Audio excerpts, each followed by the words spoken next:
rythme, certes, avec un Bowser qui a été plus présent de la part de Luxo, mais clairement pas suffisant. Il en faut plus, et on sait qu'il peut le faire. Luxo. Quelle est la réponse? Eh bien la réponse, ça va être de prendre les mêmes et de recommencer. Voyons voir si le roi Koopa va réussir à envoyer ce petit écolier avec son serpent bien loin de lui. Ça va pas être un exercice facile, il va falloir certainement proposer des choses plus aiguisées, potentiellement avec ce counter-pick. Est-ce que SBF est la clé gagnante? À voir, hein, un petit terrain quand même, plus facile, un petit peu plus facile à éjecter, tu as deux plateformes comme ça. Peut-être pour Bowser avec évidemment ses commandes grab et avec ses grabs aussi, ça peut être létal, mais bon avec Nitox, avec ses extensions de combo, pas forcément évident. On s'est peut-être pas tiré une balle dans le pied, mais on s'est mis en difficulté un petit peu.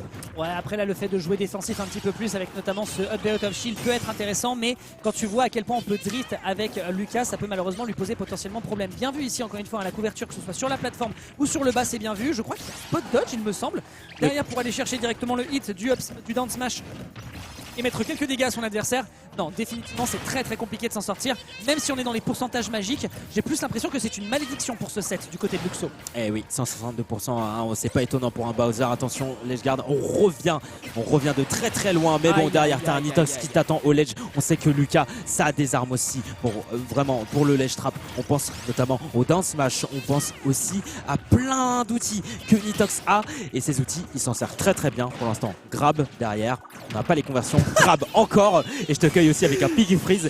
Il est oppressé là, Luxo. Oh purée, mais je te dis, quand je te dis que c'est Avatar le maître de l'air, il te balance de la foudre, il te balance du feu, il te balance de la glace, et il se permet même de t'enterrer pour te mettre 6 pieds sous terre à 2 reprises. Qu'est-ce que tu veux faire contre ça? Bah simplement subir et aller chercher le petit moment, la petite ouverture avec les moves qui sont utiles du personnage, notamment l'up tilt qui est quand même un très bon outil de fondamentaux. Là t'es parti un petit peu deep quand même, pas de bêtises Luxo non plus. C'est un petit peu trop dangereux d'aller à ce point là au contact et tu te feras punir avec le petit bonk de ce petit Lucas. Eh ouais, forcément coup de bâton hein, derrière qui a été létal, et on continue les conversions, on continue à dérouler pour le joueur Espressionen. Attention parce que 48% ça va très vite, on va renouveler évidemment les phases avec les Peaky Fire, un petit peu tout. Peut-être qu'on va avoir les grabs, évidemment les combos à base de neutral air aussi, ça passe. 105% est toujours de stock d'avance. Ça sent pas bon.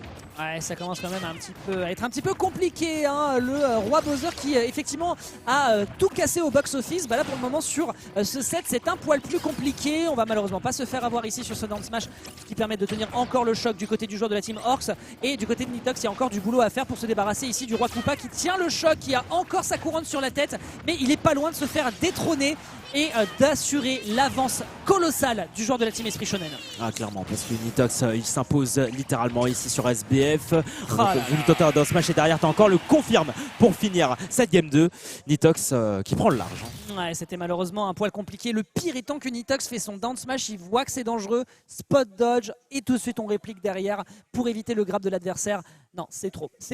C'est voir justement à quel point on a un écart de niveau qui se ressent à un Nitox qui est tout de même parmi les 20 meilleurs joueurs de France. Forcément, l'exercice est pas simple à gérer du côté de Luxo, qui va devoir donc peut-être se vouloir original. Non, pas du tout. On décide de relock sur le Bowser.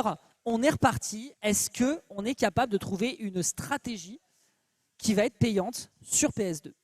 À voir, map plus large, on va survivre plus longtemps, on survit déjà assez longtemps, on a vu que les phases de désavantage étaient assez solides hein, de la part de Luxo, mais bon, face au joueur Esprit Shonen, forcément c'est une muraille qui va devoir franchir, et pour l'instant une muraille qui s'impose très bien. Début de conversion de la part de Nitox, en 15 secondes de jeu, j'ai déjà mis 70%, c'est assez énorme. Je pense que vraiment, tu vois ça quand tu es en train de faire ton bracket, tu es en mode allez frère, écoute, on va tenter des trucs, on va voir si on arrive à toucher avec des moves qui sont bien sécures, notamment je maintiens que l'up tilt peut être vraiment important. Je pense aussi que la plupart des tilts du personnage peuvent être intéressants et tu peux pas te permettre de commit, c'est trop laggy et le personnage de Nitox est beaucoup trop mobile, surtout avec la capacité de mobilité dont tu es capable de faire preuve Nitox.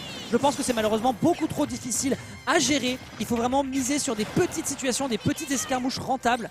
Mais définitivement la tâche n'est pas aisée pour le joueur de la team Orcs. S'il n'y avait pas de tech, ça aurait pu être terrible. Ah oui, clairement la situation qui aurait pu être reverse, mais heureusement on a les bons réflexes hein, pour Nitox, hein.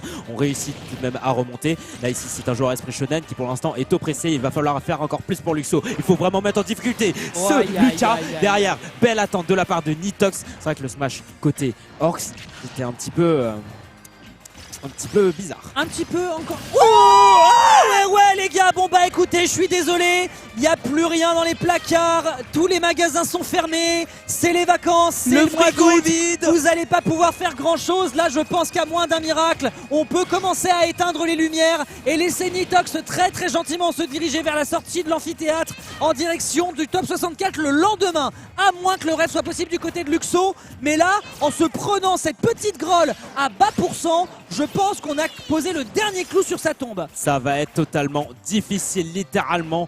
Vraiment, c'est un Nitox qui est à ses heures, qui continue à assouvir sa domination. La pression est bien là. Et regarde ça, il peut pas sortir. Là, Luxo est totalement coincé. On a beau être là, on revient tout de même avec le Peaky Thunder. Ici, Nitox qui domine son adversaire, 85%.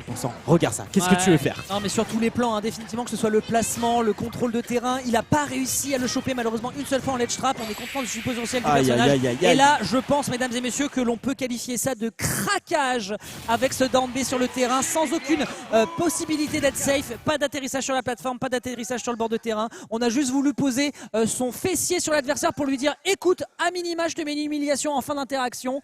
Mais non, derrière, c'est le home run. Désolé, mesdames et messieurs.